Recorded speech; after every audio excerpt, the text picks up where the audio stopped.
So, let's talk about Disney. It's one of the most powerful, most recognized brands on the entire planet. But its journey from this tiny studio to a massive global empire, it wasn't just some fairy tale. No, it was a story of pure genius, some really crushing setbacks, and a super high-stakes corporate showdown that almost, and I mean almost, tore the whole kingdom apart. You've probably heard this quote before, right? It was all started by a mouse. It's iconic.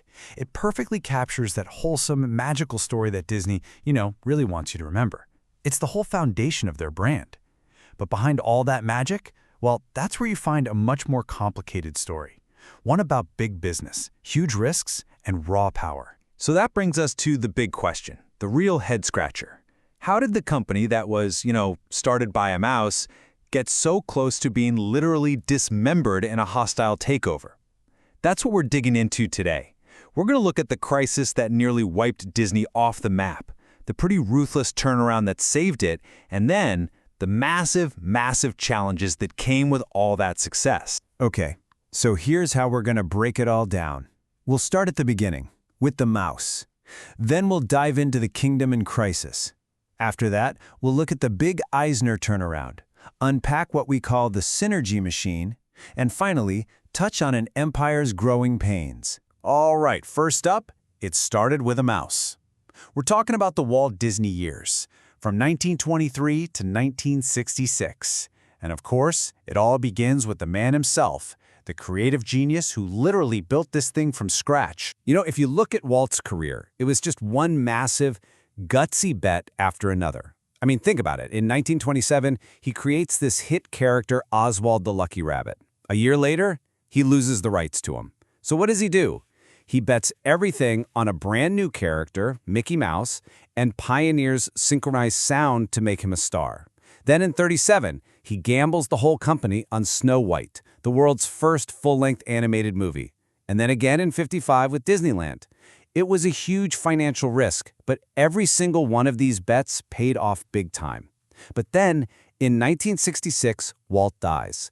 And just like that, the company's visionary, the guy making all those crazy bets, was gone. And this right here, this quote, it gets to the very heart of Walt's philosophy. Control the environment. See, he learned from Disneyland that if you control everything, you can guarantee the quality. He controlled his characters, their stories, and with the theme park, he controlled the entire physical world his audience stepped into. This obsession with total control, it became a real hallmark of the Disney brand. So, what happens after Walt is gone? Well, that brings us to our next chapter, the kingdom in crisis. The company enters this period of stagnation because that guiding philosophy of control, well, it suddenly becomes this creative straitjacket. The company built on constant innovation just got stuck. Everything was driven by this one paralyzing question. What would Walt have done? It completely stifled creativity. So instead of taking big new risks, the new management just played it super safe. They focused on sequels, not new ideas. The film division's performance was all over the place, and from 1980 to 1983, corporate earnings just flatlined. It got so bad that Roy E. Disney, the co-founder's son, actually resigned from the board in protest. The magic was definitely fading, and that made the company incredibly vulnerable. And that kind of vulnerability, well, it's like blood in the water for sharks. By 1984, corporate raiders were circling. They saw a company with these priceless, timeless assets, but really weak leadership. Their plan was brutally simple. Launch a hostile takeover, buy Disney, and then just sell it off piece by piece. The company that a mouse built was literally on the verge of being carved up and sold for parts. Okay, so this is where the story takes a sharp turn. Enter the Eisner turnaround. To save the company from being torn apart, the board brought in a new king for the kingdom, a whole new team led by Michael Eisner. He was this hard-charging executive from Paramount, and his job was crystal clear.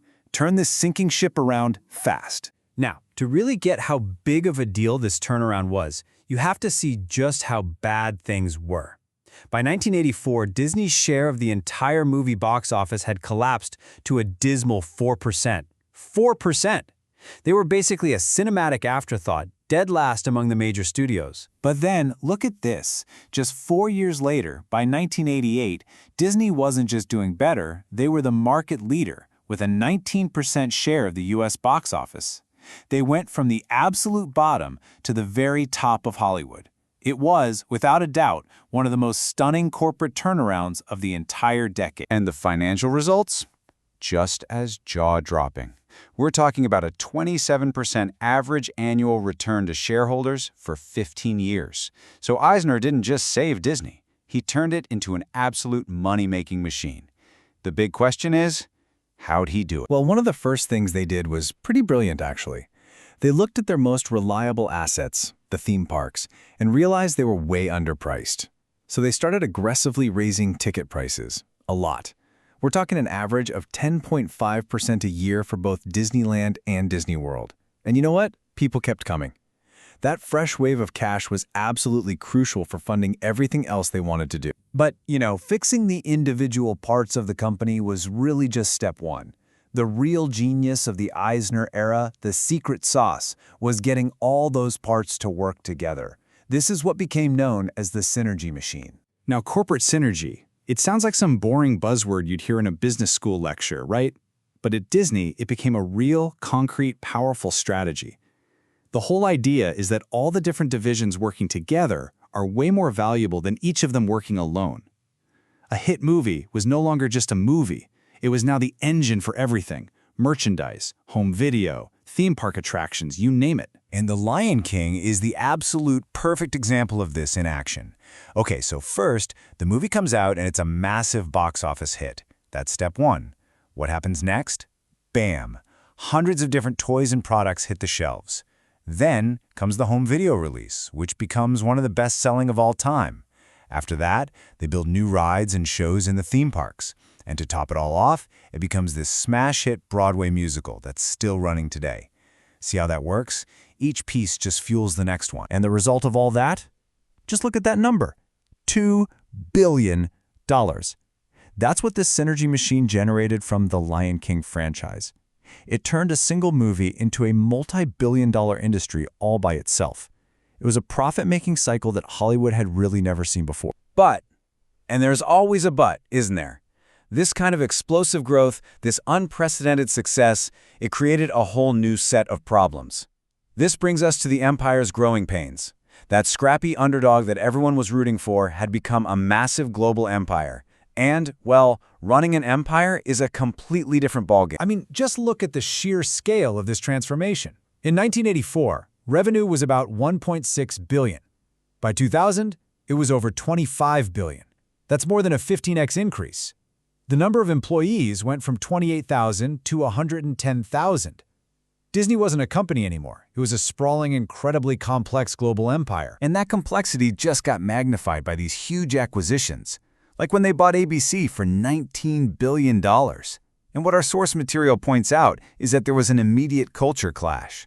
You had ABC's kind of friendly, congenial atmosphere smashing right into Disney's intense, high-pressure culture, where executives were practically pitted against each other to get results. And the challenges just kept piling on. There was a lot of turmoil with executives coming and going, especially after the tragic death of President Frank Wells, which left a huge leadership void.